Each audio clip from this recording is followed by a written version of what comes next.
લક્ષ્ય ન્યૂઝ, એક નજર, એક લક્ષ્ય।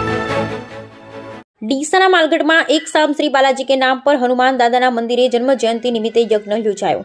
ડીસા તાલુકાના માલગઢ ગામની જોધપુરિયા ઢાણી ખાતે રહેતા ઉમેદાજી અચળાજી પઢિયાર માળીના નિવાસસ્થાને વર્ષો જૂનું પુરાનું સાક્ષાત પરચાધારી એક સામ શ્રી બાલાજી के नाम पर હનુમાન દાદા મંદિરે જન્મ જયંતિની હર્ષોલ્લાસભેર ઉજવણી કરાઈ, જેમાં શુક્રવાર રાત્રે એક સામ શ્રી બાલાજી કે નામ પર વિશાળ ભજન સંધ્યા ડાયરોમાં કલાકાર તરીકે બીએમજી મ્યુઝિકલ ગ્રુપ અને બદ્રીનાથ સાઉન્ડ ડીસા ભૈરવ મ્યુઝિકલ ગ્રુપના દિનેશભાઈ યુ ગેહલોત, છોટે પ્રકાશભાઈ માળી, રમેશભાઈ એમ દેવડા અને રાજસ્થાનના ઝાલોરના પૂજાબેન માળી મધુર અવાજથી મોડી રાત્રિ સુધી ભાવિક ભક્તોને ડોલાવ્યા હતા। જેમાં શનિવાર સવારે વાતે ગાતે ઉમેદાજી અચળાજી પઢિયાર માળી પરિવાર તરફથી યજ્ઞનું આયોજન કરાયું હતું, જેમાં યજ્ઞમાં પૂજારી તરીકે જગદીશભાઈ કે વ્યાસ અને હિતેશભાઈ વ્યાસના વેદાંત મંત્રોચ્ચાર સાથે ભાવિક ભક્તોએ યજ્ઞમાં આહુતિ આપી ધન્યતા અનુભવી હતી।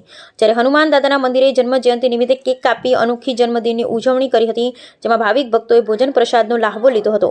આ પ્રસંગને સફળ બનાવવા ડીસા પોલીસના કોન્સ્ટેબલ રાજુભાઈ સિંહ પઢિયાર અને પઢિયાર પરિવારના સભ્યો મોટી સંખ્યામાં ખડે પગે રહી કાર્યક્રમને સફળ બનાવ્યો હતો। બ્યુરો રિપોર્ટ વિજય ગેહલોત, ડીસા।